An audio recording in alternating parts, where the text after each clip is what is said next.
నమస్తే, welcome to are voice. నేను మీ వాత్సల్య.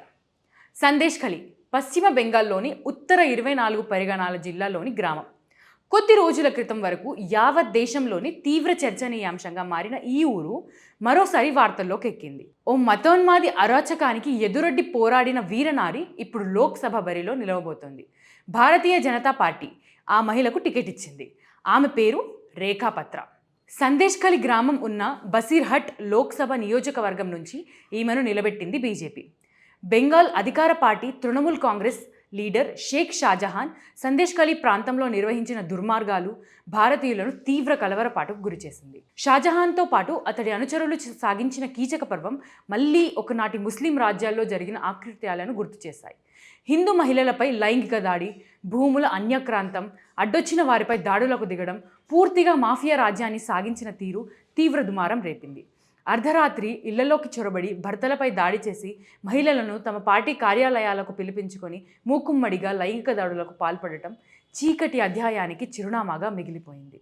ఆ సమయంలో వేలాదిగా గ్రామస్తులు రోడ్డెక్కారు. షేక్ షాజహాన్కు వ్యతిరేకంగా పోరాడారు. అటు పోలీసులు, ఇటు అధికార పార్టీ నాయకుల నుంచి దాడులు, ఒత్తిళ్లను ఎదుర్కొని ఆ నీచుడిని అరెస్టు చేసేదాకా వదిలిపెట్టలేదు. ముందుండి ఈ పోరాటాన్ని నడిపించిందే ఈ రేఖాపత్ర. ఆమె నాయకత్వం వల్లే ఈ పోరాటం ఫలితాన్నిచ్చింది. షేక్ షాజహాన్ అనుచరుల బెదిరింపులకు లొంగకుండా ధైర్యంగా ముందుకొచ్చింది. పోలీసులకు ఫిర్యాదు చేయడమే కాకుండా కోర్టులో వాంగ్మూలం ఇచ్చింది. అలా షాజహాన్ను కటకటాల్లోకి వెళ్లేలా చేసింది. ఆ సమయంలో బీజేపీ ఆమెకు అండగా నిలిచింది. బెంగాల్ రాష్ట్ర బీజేపీ అధ్యక్షుడు సువేందు అధికారి స్వయంగా రేఖాపత్రను ఆమె ఇంట్లో కలిసి ధైర్యంగా ఉండాలంటూ భరోసా ఇచ్చారు. అంతేకాదు, ఇటీవల ప్రధానమంత్రి నరేంద్ర మోదీ సైతం బెంగాల్ పర్యటనలో ఉన్నప్పుడు రేఖాపత్ర సహా సందేశ్ ఖలీ బాధితులను కలుసుకున్నారు.